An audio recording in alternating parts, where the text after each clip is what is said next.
2007 में एप्पल ने अपना पहला आईफोन लॉन्च किया था, जिसने पूरे के पूरे स्मार्टफोन इंडस्ट्री को बदलकर रख दिया था। और इसका सबसे बड़ा श्रेय जिस व्यक्ति को दिया जाता है उसका नाम है स्टीव जॉब्स। और आज के टाइम पर स्टीव जॉब्स को हम एक जबरदस्त एंटरप्रेन्योर और एक मॉडर्न डे जीनियस के तौर पे जानते हैं। लेकिन शायद तक कि उनकी यही खूबी उनके इतने कम उम्र में मरने का कारण भी बना। और ये सब आखिर कैसे हुआ, आज के हमारे इस वीडियो में ये सब जानने वाले हैं। स्टीव जॉब्स का जन्म 24 फरवरी 1955 को हुआ था, और वो भी अमेरिका के सैन फ्रांसिस्को में। और आपको ये बात जानकर हैरानी होगी कि जन्म के समय उनका नाम अब्दुल लतीफ जंदाली था। दरअसल उनके पिताजी का नाम अब्दुल फतह जंदाली था, जो कि सीरिया से ताल्लुकात रखा करते थे। बल्कि उनकी माँ जुबान सीएबल एक स्विस जर्मन महिला थी। इन दोनों की मुलाकात यूनिवर्सिटी ऑफ विस्कॉन्सिन में पढ़ाई के दौरान हुई थी, जिसके बाद से ये दोनों एक दूसरे को पसंद करने लगे थे। और शादी से पहले ही स्टीव जॉब्स की माँ प्रेग्नेंट हो गई थी। वे दोनों के दोनों उस अनवांटेड बच्चे से छुटकारा पाना चाहते थे, और इसीलिए उन्होंने अबॉर्शन करवाने का डिसीजन ले लिया था। लेकिन उस समय अमेरिका के अंदर अबॉर्शन कराना गैर कानूनी था, और इसी वजह से वो चाहकर भी ऐसा नहीं कर पाए थे। ऐसे में इन दोनों ने ये तय किया कि वह उस बच्चे को जन्म देकर किसी अच्छी फैमिली को एडॉप्शन के लिए दे देंगे। इस तरीके से स्टीव जॉब्स का जन्म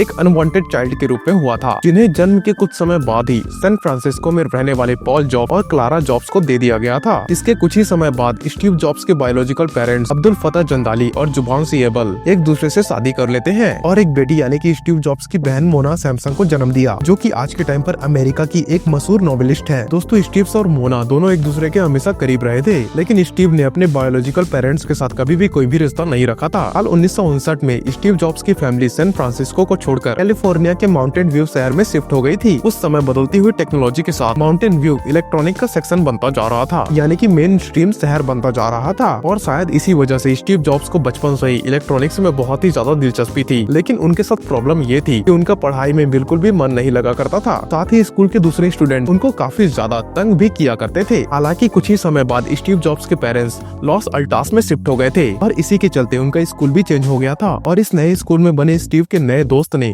उनकी मुलाकात स्टीफन विजनियाक नामक एक लड़के से करवाई, जो कुछ साल पहले उसी स्कूल से पास आउट हुए थे। दरअसल स्टीव की ही तरह उनके इस नए दोस्त को इलेक्ट्रॉनिक्स से बहुत ही ज्यादा प्यार हुआ करता था, और इसी की वजह से इन दोनों में बहुत ही गहरी दोस्ती हो गई थी। यहाँ पर आपकी जानकारी के लिए बता दें कि स्टीव ने आगे जाकर अपने दोस्त होजनियाक के साथ मिलकर ही एप्पल कंपनी की शुरुआत की थी। खैर, यहाँ पर अगर स्टीव जॉब्स की स्कूल लाइफ की अगर बात करें, पढ़ाई के दौरान कुछ समय के लिए उन्होंने एचपी कंपनी में इंटर्नशिप भी की थी। लेकिन हाई स्कूल पूरा होने के बाद वे कैंपस जॉब हासिल करने में बहुत ही नाकाम रहे थे। उसके बाद इन्होंने ओरिगॉन के रीड कॉलेज में एडमिशन ले लिया, लेकिन मात्र एक सेमेस्टर के बाद वे अपने पेरेंट्स को बिना बताए इस पर्टिकुलर कॉलेज से ड्रॉप आउट हो गए थे। असल में उनको कॉलेज की बहुत सारे क्लासेस बिल्कुल ही व्यर्थ लगा करती थी। साथ ही ये कॉलेज बहुत ही ज्यादा महंगा भी हुआ करता था, जिसकी फीस भरना उनके पेरेंट्स के लिए काफी ज्यादा मुश्किल हो चुका था। और इस स्थिति में उन्होंने कॉलेज को छोड़ना ही बेहतर समझा। हालांकि कॉलेज से ड्रॉप आउट होने के बाद वह कैंपस के आसपास ही रहने लगे, और जो भी क्लास उनको इंटरेस्टिंग लगा करती वो उसको अटेंड कर लिया करते। इसी दौरान उन्होंने कैलीग्राफी की क्लासेस भी अटेंड करी थी, जहाँ पर उन्हें इंग्लिश वर्ड्स को खूबसूरत तरीके से लिखने की कला का अध्ययन करने का मौका मिला, जहाँ पर उन्होंने इंग्लिश वर्ड्स को खूबसूरत ढंग से लिखने की कला सीखी। आगे चलकर उनका यही आर्ट कंप्यूटर के अंदर अलग अलग तरीके का टाइपोग्राफी बनाने में काम आया। ये स्टीव जॉब्स की लाइफ का वो समय था जब वे अपने दोस्तों के हॉस्टल रूम में फर्श पर सोया करते थे। वे पैसे और खाने का इंतजाम करने के लिए कोका कोला के वाटर बॉटल्स का रिसाइकल का काम किया करते थे। साथ ही हर संडे को कैंपस के पास ही मौजूद हरे कृष्ण मंदिर में जाकर मुफ्त का खाना खाया करते थे। एक बार स्टीव जॉब्स ग्लो बॉक्स नामक एक डिवाइस को लेकर उनके पास आते हैं, जहाँ पर ये एक ट्रैकिंग डिवाइस था, आपको बता देता हूँ, जिसके जरिए लोग अनलिमिटेड मुफ्त में इंटरनेशनल कॉल किया करते थे, यानी कि कर सकते थे। अब क्योंकि यहाँ पर स्टीव जॉब्स पहले ही इलेक्ट्रॉनिक्स के लिए बहुत ही ज्यादा पागल थे, इसीलिए उन्होंने कुछ ही दिनों में अपने दोस्त के साथ मिलकर अपने खुद की ब्लो बॉक्स डिवाइसेस बनाकर उन्हें बेचना शुरू कर दिया। हालांकि इस पर्टिकुलर डिवाइस को बनाने का उन्हें ये भी फायदा हुआ कि इलेक्ट्रॉनिक्स को लेकर उनका कॉन्फिडेंस और भी ज्यादा बढ़ गया, यानी कि 7वें आसमान पर चला गया। और आगे चलकर उनका यही कॉन्फिडेंस एप्पल को एस्टेब्लिश करने में बहुत ज्यादा काम आने वाला था। हालांकि एप्पल को फाउंड करने से पहले स्टीव ने अमेरिका की वीडियो गेम कंपनी अटारी में भी काम किया था, जहाँ पर साल 1974 में उनको टेक्नीशियन की जॉब दी गई थी। साथ ही उनका भारत विजिट करने का सपना भी अटारी कंपनी की बदौलत ही पूरा हो पाया था। दरअसल अटारी की तरफ से स्टीव को जब एक ट्रिप पर जर्मनी भेजा गया, तो उन्होंने ये रिक्वेस्ट किया कि उन्हें जर्मनी का 1 वे टिकट करवाकर रिटर्न टिकट के पैसे कैश में दे दिए जाए, और यहाँ पर कंपनी ने उनकी बात मान ली। जिसके बाद स्टीव जॉब्स जर्मनी में अपना काम निपटाकर उन पैसों की मदद से अमेरिका लौटने के बजाय भारत वापस आ गए थे। दरअसल स्टीव जॉब्स भारत में आकर स्पिरिचुअलिटी की मदद से अपने इनर सेल्फ को तलाशना चाहते थे, इसीलिए वो इंडिया आकर यहाँ के पूरी तरीके से कल्चर में ढल गए थे। यहाँ रहते हुए वो हमेशा ढीले ढाले कपड़े पहना करते थे, और गाँव के लोगों की तरह अक्सर नंगे पाँव चला करते थे। और ये नंगे पाँव चलने वाली आदत स्टीव जॉब्स के साथ हमेशा रही, क्योंकि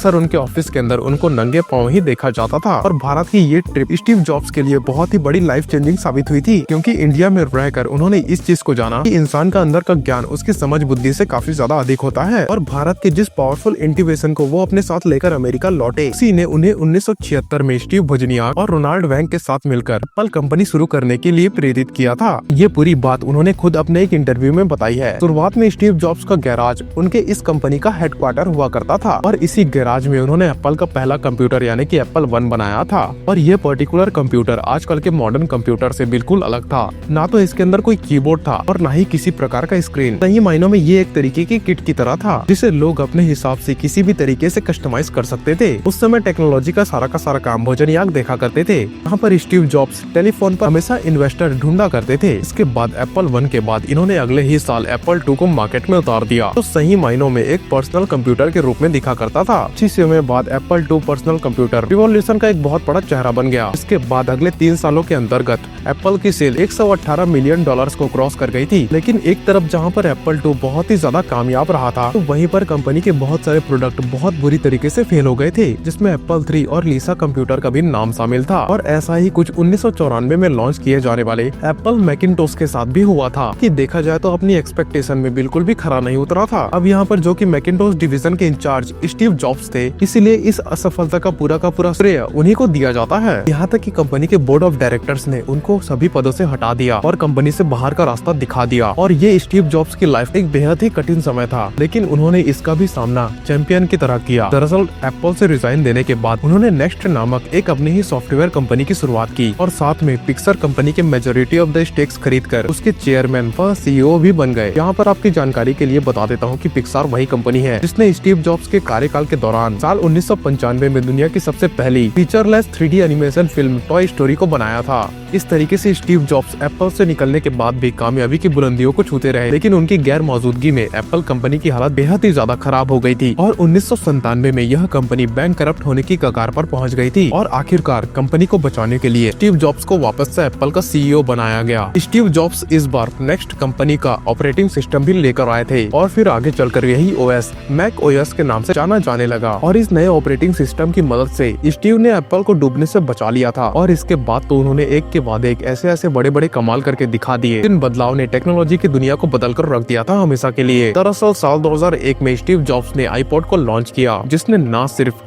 लोगों के म्यूजिक को सुनने के तरीके को बदला, बल्कि पूरे के पूरे म्यूजिक इंडस्ट्री को ही बदल कर रख दिया था। इसके बाद साल 2007 में अंततः वो दुनिया के सामने एप्पल आईफोन लेकर आते हैं, जिसको आज भी इतिहास का सबसे बड़ा लॉन्च माना जाता है, क्योंकि आईफोन ने रातों रात स्मार्टफोन इंडस्ट्री के गेम को पूरी तरीके से बदल कर रख दिया था। और ये तो महज एक शुरुआत थी, जिसके बाद स्टीव जॉब्स को और भी बहुत आगे तक जाना था, लेकिन अब उनके शरीर ने उनका साथ छोड़ना शुरू कर दिया था। दरअसल स्टीव जॉब्स की हेल्थ प्रॉब्लम 2003 में ही शुरू हो गई थी, क्योंकि एक बार जब उनकी किडनी में स्टोन के चलते सिटी स्कैन किया गया था, तब डॉक्टर्स को ये पता चला कि उनको सिर्फ किडनी स्टोन्स की ही नहीं, न्यूरो एंडोक्राइन कैंसर भी था, जो कि एक तरीके का रेयर पैंक्रियाटिक कैंसर होता है। और स्टीव जॉब्स ने अपनी इस हालत का जिम्मेदार अपने बिजी शेड्यूल को ठहराया था। दरअसल स्टीव जॉब्स ने बहुत ही लंबे समय तक एक साथ पिक्सर और एप्पल कंपनी को संभाला था अकेले दम पर, जिसकी वजह से वो सुबह 7 बजे घर से निकलकर रात को 10 बजे घर वापस लौट पाते थे काम से। इसके साथ साथ स्टीव जॉब्स अपनी सेहत को लेकर काफी ज्यादा लापरवाह थे, यहाँ तक कि अपने पैंक्रियाटिक कैंसर के सर्जरी को भी वे 9 महीने तक डिले करते रहे थे। लेकिन बाद में आगे चलकर जब उनकी सेहत और भी ज्यादा खराब हो गई, तब उन्हें आगे चलकर बहुत ही ज्यादा पछतावा भी झेलने को मिला। लेकिन बहुत सालों तक लड़ने के बाद भी वो इस खतरनाक बीमारी को हरा नहीं पाए, जिसके चलते 5 अक्टूबर 2011 के दिन दोपहर 3 बजे के आसपास महज 56 साल की उम्र में उनका देहांत हो गया था। बाकी आज के लिए इस वीडियो में बस इतना ही, लेकिन जाते जाते इस वीडियो को लाइक करना और हमारे चैनल को सब्सक्राइब करना ना भूले।